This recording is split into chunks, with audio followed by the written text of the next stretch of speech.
पत्रकार और पुलिस का जो संबंध है वो तो आप लोग समझते ही होंगे, लेकिन हमेशा वैशाली जिले के अंदर ये देखा जाता है कि कोई भी खबर जहां पे पुलिस नहीं पहुंच पाती और पत्रकार अपने कैमरे की तस्वीरों से उसे उजागर करने का काम करता है, तो वैशाली प्रशासन का एक छोटा सा हथकंडा है, एक प्रेस रिलीज जारी करते हैं और उसमें पत्रकार के चलाए गए खबरों का पूर्ण रूप से खंडन कर देते हैं।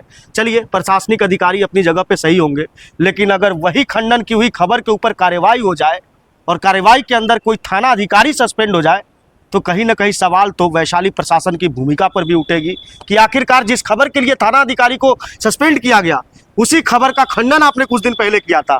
जवाब किनसे लेना चाहिए, ये सारी चीज़ें तो आप लोग समझते होंगे, लेकिन मेरे साथ में अभी मौजूद है महुआ के काफ़ी तेज तर्रार पत्रकार, द टाइम्स ऑफ महुआ के नाम से एक चैनल चलाने वाले हमारे भाई प्रिंस। इनके साथ में भी कुछ इस तरीके की घटना हुई है और इन्हीं की खबर का जो है वैशाली प्रशासन ने खंडन किया था, लेकिन जैसे ही ये आवेदन लेकर के लोग जो है वरीय पदाधिकारी के पास पहुंचे, डीआईजी के पास पहुंचे, जब डीआईजी जांच के अंदर आए तो उसी खंडन के ऊपर खबर चली और खबर का असर ये हुआ कि इनकी खबर तो ठीक निकली, लेकिन सस्पेंड हो गए महुआ थाना प्रभारी। क्या कुछ हुआ इस मामले के अंदर, आइए हम जानते हैं प्रिंस से। सबसे पहले जो देशमत न्यूज़ के जितने दर्शक हैं उनको हम बहुत बहुत आभार और धन्यवाद करते हैं, और अभिजीत जी को भी धन्यवाद करते हैं जो हमें बोलने का मौका दिए।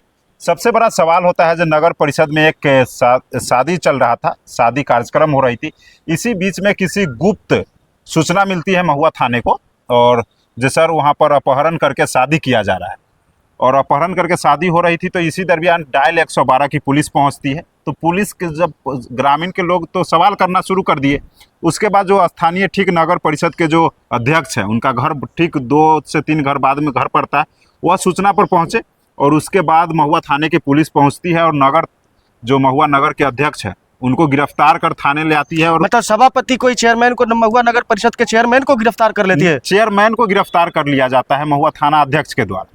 और उसके बाद जब इस खबर को टाइम्स ऑफ महुआ प्रमुखता से चलाती है जो नगर अध्यक्ष को गिरफ्तार किया गया, पीआर बॉन्ड पे छोड़ा गया, जबकि उनका बयान जारी हुआ था, उन्होंने बयान मेरे चैनल पे दिया था, और उनके जारी होने के बाद उसके बाद वैशाली एसपी को क्या मन में चलता है, क्या उनके दिल में चलता है, उसके बाद टाइम्स ऑफ महुआ को खबर को खंडन करते हैं।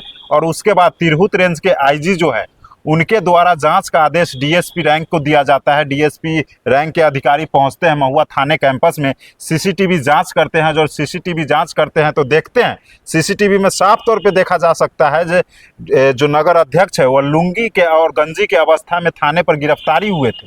गिरफ्तारी और पीआर के बॉन्ड के बाद 2 घंटे बाद थाने से उनको पीआर बॉन्ड पे छोड़ा गया था। इस मामले को लेकर उनके ऊपर कार्रवाई भी हुआ था।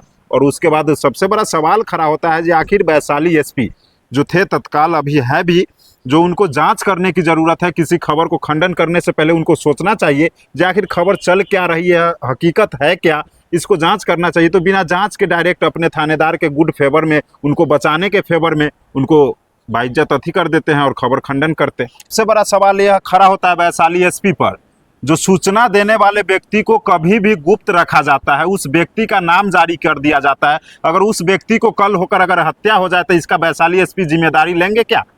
ये भी एक बड़ी बात है। प्रेस रिलीज के अंदर भी ये दिखाया गया, उसके अंदर ये कहा गया कि किन लोगों ने सूचना दिया था। ये कहीं ना कहीं एक तरीके से खिलवाड़ कहा जा सकता है, एक जीवन के साथ में खिलवाड़, क्योंकि ठीक है ये मामला शादी से संबंधित था, यही अगर कोई क्राइम स्टोरी से संबंधित होता या कुछ इस तरीके की घटना अगर होती और जिसका नाम उजागर किया वैशाली प्रशासन ने कि इस लोग ने हमें फ़ोन करके बताया, अगर उसके साथ में कल को कोई ऊंच नीच हो जाती या कोई बड़ी घटना हो जाती तो क्या उसकी जिम्मेदारी वैशाली प्रशासन लेती? बिल्कुल नहीं लेती, क्योंकि वैशाली प्रशासन का हाल का जो रवैया देखा गया है वो अपने आप का पल्ला झाड़ लेने का रवैया देखा गया है। लेकिन वो तो गनीमत हो उच्च अधिकारियों का, जो समाज सेवी लोग, जो जनप्रतिनिधि लोग हैं, उन्होंने अपने रेपुटेशन का ध्यान रखते हुए इसकी जांच के लिए वो आईजी तक पहुंचे और डीआईजी आकर के और इस मामले का अनुसंधान किया और उसी के ऊपर हो चुका है। तो इन सब मामलों के अंदर कहीं ना कहीं ये स्पष्ट तौर पर देखा जा सकता है जिस तरीके से महुआ थाना प्रभारी राजेश शरण बनाए गए थे, 39 दिनों का ही कार्यकाल रहा। इससे पहले भी वो यहाँ हाजीपुर में पोस्टेड थे, वहाँ पर भी उनके साथ में कई तरीके की घटनाएं हुई, उनके वीडियोस वगैरह वायरल हुए, लेकिन इन सब चीज़ों से भी वो सबक न लेते हुए वहाँ पर भी वो जा करके दमन का, महुआ के अंदर दमन का शौक रखते थे। इन सब मामलों में और चीज़ें क्या निकल करके सामने आ रही है? देखिए, सामने अभी निकल करके आ रही है जब राजेश शरण के यहाँ से तत्काल प्रभाव से निलंबित करते हुए उन्हें लाइन हाजिर जब किया जाता है, तो 4 महीना 5 महीना पूर्व आपको हम लेकर चलते हैं, जो एक अस्पताल से मेरे ऊपर विवाद लेकर सामने आया था। तो उस मामले पर जब कोर्ट से परिवारवाद दायर करते हैं डॉक्टर साहब, निजी अस्पताल के संचालक है कहीं पर, वह परिवारवाद दायर करते हैं।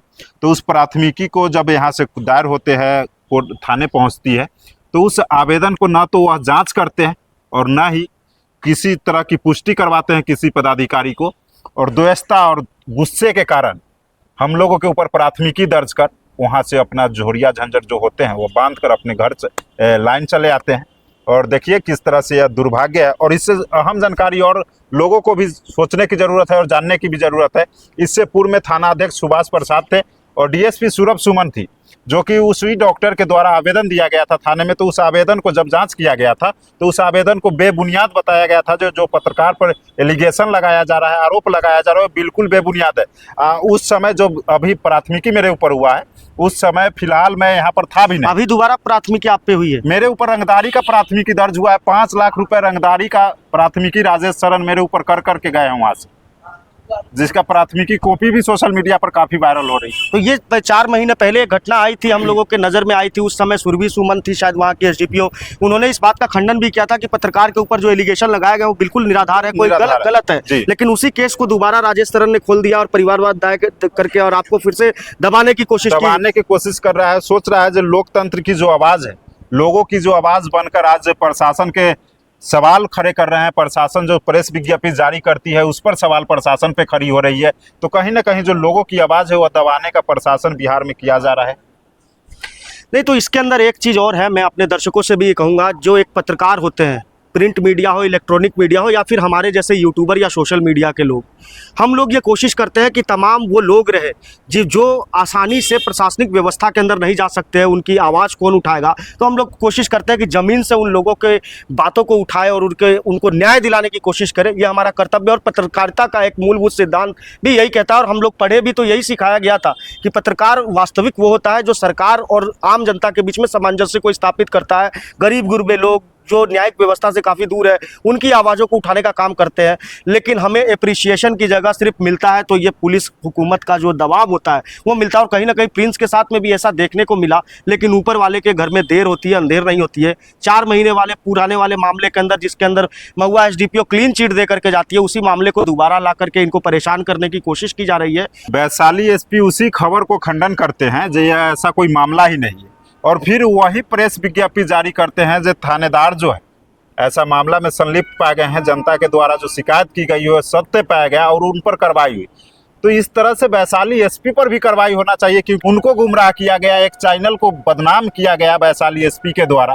तो वैशाली एसपी पर भी जो वरीय पदाधिकारी, अगर हम लोगों को खबर या पहुंचती है तो वरीय पदाधिकारी को भी इस पर सोचना चाहिए। और ऐसे जो जिले में पुलिस कप्तान बैठे हुए हैं और वैशाली इनके भरोसे छोड़ा गया है लॉ एंड ऑर्डर के मामले में, उन पर भी इनको सोचने की जरूरत है और इन पर भी कार्रवाई की जरूरत है, क्योंकि लोगों को गुमराह कर रहे हैं। सलाम करते हैं टाइम्स ऑफ महुआ के प्रिंस के, जिन्होंने जमीन से जुड़े हुए लोगों की खबर और एक प्रशासनिक पदाधिकारी के खिलाफ ये खड़े होकर के बोले और लोगों की न्याय के लिए आवाज़ उठाते हैं। ऐसे इनकी पत्रकारिता से सभी लोगों को सीख लेने की जरूरत है।